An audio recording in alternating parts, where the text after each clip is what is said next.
Hey everyone, Suzi here, and today we're playing Watcher of Realms. For today's video, I need to make an I was wrong video claim, but this is a very good thing.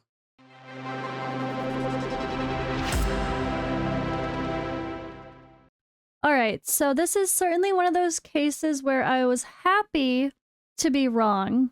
Happy that I perceived Reddit whatever wrong. We all make mistakes, and I'm sorry for the mistake I made. However, the wording in the game is also wrong. It's not just me. Many other people thought the same thing. I had a lot of comments going both ways. Some people thought, oh, you're silly, like, they always have extra. Of course we can get more. And then some people thought, well, oh shit, it's worded that way, so maybe we can't. Maybe they're changing it. Maybe they're getting greedy. However, like I said, I'm very happy to be wrong. So first of all, I'm going to show you why, and just like quickly, hopefully quickly, describe why I thought the way I did. Then I'm going to show you a response from the staff that I talked to that confirmed with the developers about this.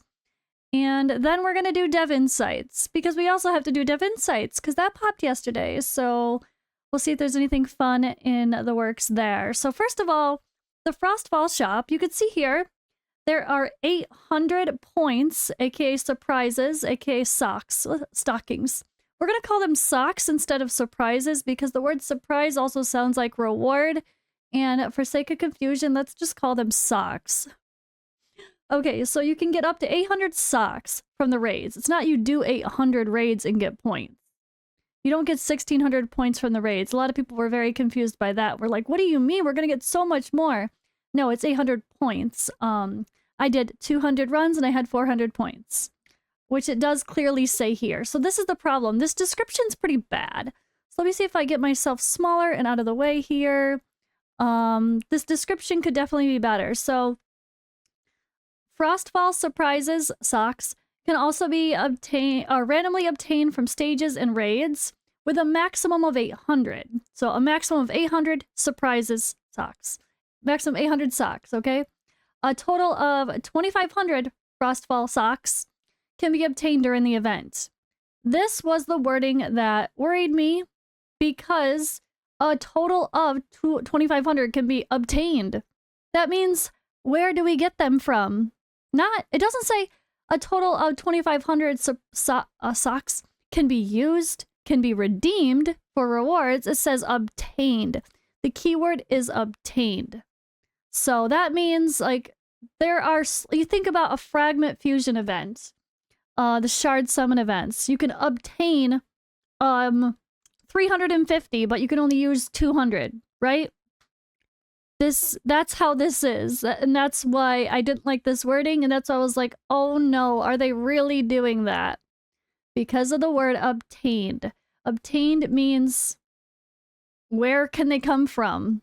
And it's saying you can obtain them from stages, from raids, and also from event, like corresponding events, whatever, that are happening. So from events, from the oracles, from the regular events, from the logins are the part of an event, and then yeah, gear raids, campaign, whatever, up to a maximum of 800 for those. So those are all the ways to obtain, and if you can only obtain 2,500 total, then that's the maximum for the reward as well. But luckily that is not the case. They should just definitely describe this a little bit better, which I'm going to share now, the wording that I have. So I got confirmation that it's okay for me to share this from a DM. Bunny here says, I checked with the devs, and the wording of 2,500 surprises in the shop info does not mean that players could only get 2,500. It literally says obtain. So this is they definitely need better wording. Players could get more than 2,500, but they could only use 2,500 points to redeem rewards. The points that players get exceed the 2,500 cannot be redeemed for rewards. We will make an official announcement later. Sorry for any misunderstanding, and thanks for your feedback. So yeah, I was pretty upset about this, and I was like, can I get confirmation? Because we want confirmation. Like, does this really mean that's all we can get. So luckily, no. I was wrong, but again, I'm not gonna, it's not only me, it's this. Like, I'm happy to admit when I'm wrong, and I was wrong, but also this wording is wrong. So, hope you guys see where I'm coming from, and if you are a Raid Shadow Legends player, you know where I'm coming from with the way they do fusions and events and making people have to do everything or you're screwed. So that's where that defensive oh shit mechanism came in. So if you're not a Raid player, you might not even understand why I reacted that way, because not every game is as, like, stingy with that stuff. And luckily, Moonton, okay, Moonton is continuing to be amazing, is the good news. We love Moonton. I love Moonton. They've always been super, super, super generous with when they mess up and give rewards back. When they do events, they're usually pretty darn good. And this was amazing. You were able to get the new legendary hero for free in the first day. So that was this was yesterday. I haven't even done anything yet. So this is awesome.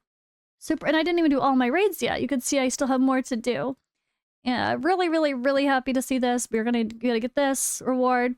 Now, I want to clarify, I'm not saying that obtaining a Hero Soul Stone should be easy in any means. It should not be.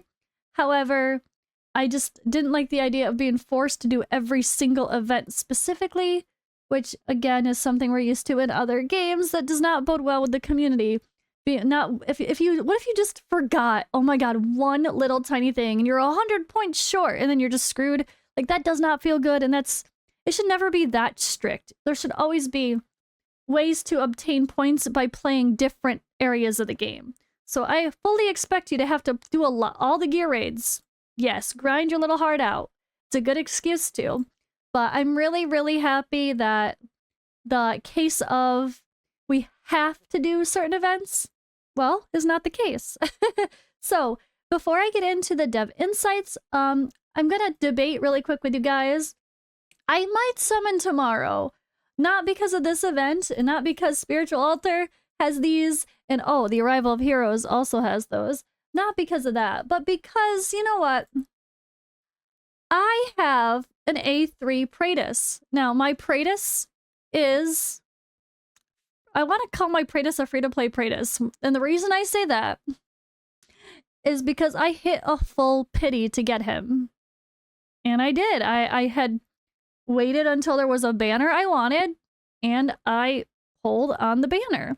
So, like, in the manner of anyone could save their ancients until you're guaranteed a legendary lord, and you make sure that when you pop that legendary lord that's a 100% guarantee, it's on a banner you want. So at least there's a higher likelihood that you're gonna get the character you want, like a Praetus. So for me, I got Praetus. I think I got lucky on that one. I think I hit Lord Pity and boom, it was just Praetus. Where Ingrid, I got unlucky. I had to hit I hit a Lord Pity on the Ingrid banner, but did not get her. But then luckily I got her like 150 summons later or something like that. But it wasn't like I pulled 3 or 4 copies of Praetus to have my Awakened 3 Praetus either. So I have an Awakened 3 Praetus because I put 3 soul stones that I got for free. Everything's always for free for those soul stones, just from Guild Boss, you know?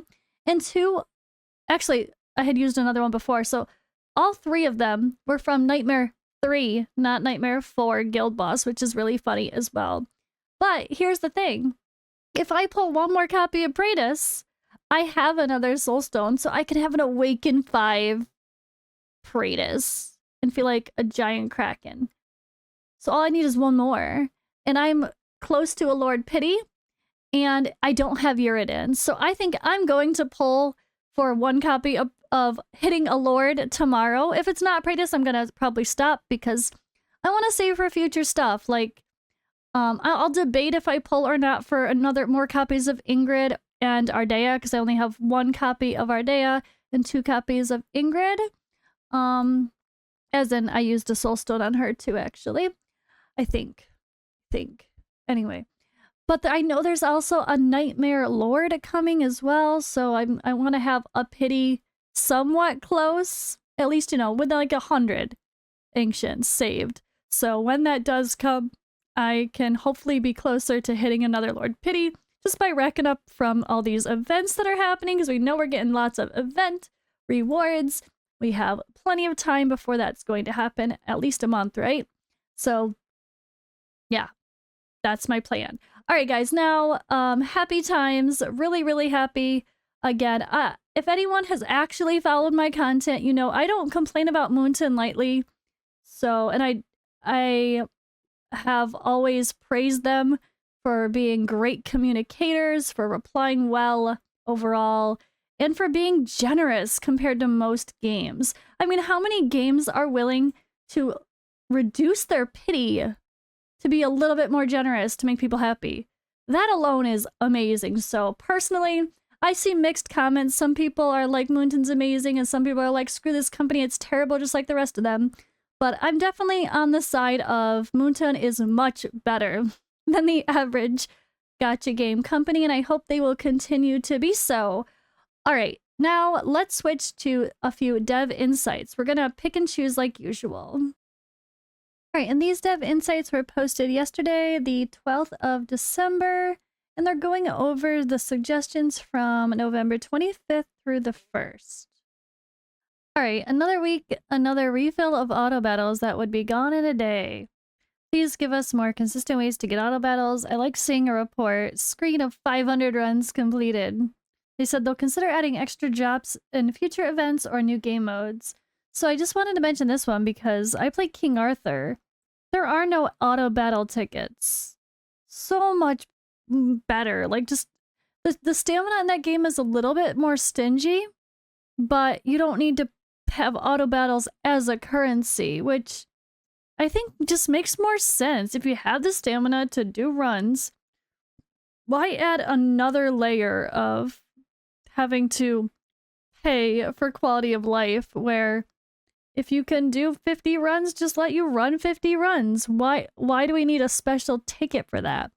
It's definitely something I will give any feedback for with developing Godforge, honestly. If I can have any sort of say, that's another one of those things I'm saying don't charge for. Don't charge multi-battles. Why? We don't need to. But I don't know what they're doing, so don't ask me. But yeah, that is a weird one. It's when you see it in other games, you're like, oh yeah, this makes sense. And it's not like you can just run infinite auto battles. Like, you don't have infinite stamina unless you spend a lot of money. And even still, you actually get capped in that game on how many auto battle or stamina refills you can buy, which is a lot. It's definitely whale territory. But still. So it's still, at the end of the day, like, I see the... we don't even need auto battle tickets. Why? Just let us run auto battles. Alright, and there's a bunch of comments about the camp still with the weird trading hall orders. People keep getting stuck because they don't get the right rarity when it makes you adjust for that. So they've said multiple times here, the second version of the camp is being developed. In the meantime, we'll carefully evaluate players' feedback and make implementations in the following version as soon as possible. All right, it sounds like we're going to be getting some better Guild Wars rewards. Thanks to your feedback, we have plans for these rewards, and they will be introduced to players according to schedule. So there's talk about Gladiator Gauntlet, like maybe get those rewards to the normal Guild War or whatever. But yeah, an improvement to Guild War rewards. They do have plans to improve, so that is good to see. Alright, something needs to be done about the gear RNG. It's so atrocious. Absolutely no reasonable means of improving gear. Please, no more gear farm simulator. Gear improvement simulator is at least more engaging. Attack bonuses never roll well. It's how we keep getting strung along. They say we have plans to improve gear in the dungeon shop.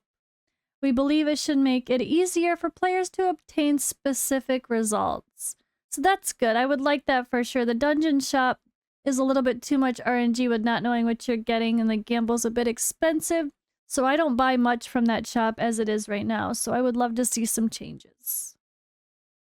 Alright, so this one, I got Durza a few weeks ago, and I'm testing it in different ways because I really like the idea of it. He's a high-risk, high-reward character, but the risk ends up being worse than the gain modes like Simra. I think it would be fantastic if the moment Durza uses his ultimate, he removes debuffs on his allies. This would allow for a more interesting use in Simra. So, like, maybe, what, damage-wise, he's very RNG. I actually don't remember his kit. It's been a long time since I've looked at that character. But maybe the damage might be all over the place, but maybe he could bring some utility as a debuff cleanser. That's creative. So they say, thank you for your feedback. We already have a plan to buff Durza, but we will take your suggestion into reference. So Durza has been mentioned a while back, honestly, too. So we'll see eventually. And there are plans to buff Venema as well. And this is interesting. I wanted to read this too, as they're talking more about different heroes to buff, or people are saying Morgan needs a control effect like slow, stun, freeze to be able to use her Lord skill efficiently without an extra unit to rely on. But they reply saying Morgan is considered to be the hero that can hit the most targets in the whole game. With the help of an artifact, she can achieve great slowing effects. So there is that slowing artifact. Or maybe, I don't know what her exclusive one does, if there is one for her. I just got Morgan not too long ago, and I have yet to use her, so we'll see. But again, they say someone else complains about reworking her A3, or her Awaken 3. I'm like, do they mean Ability 3 or Awaken 3? I think they mean her Awaken 3. And they say they'll consider buffing her, but we need more data to refer to regarding whether or if this will happen. Alright, something a bit fun here for Gauntlet. Gauntlet was really fun, but you should let the global server view the live match of the finals to see how the top players compete. So they say, thank you for your feedback. This is the direction of our future improvements. We will also implement your suggestion and bring it into the game as soon as we can. So a way to view the battles of the top performing guilds. I think that would be fun, right? It'd be a good learning experience. It'd be something content creators could watch and analyze and talk about and help us all learn from, right? That's really, really clever to see like how the big boys do it. Which I definitely face some of those sometimes. Oh, even in like level 3. What is it? Platinum 3? I don't even remember the difficulty level, but yeah. Okay, guys, Philippa is finally coming properly soon. So if you guys haven't noticed, there's been this like random epic Philippa that has just kind of been there. And she accidentally was on some banners, I think, but I don't think that was intended, which happened with Draga as well. I think like the Asian server got her first and they didn't mean to. Yeah, it was weird. And Philippa accidentally got in some accounts as well. And they did say, we will add the event hero, Philippa, to the summoning banner between January version updates. The event hero? We have not had an event with her. Maybe there was one on the Forerunner server. Maybe this is a Forerunner server comment, but sounds like sometime in January, hopefully they mean global servers are going to get this hero.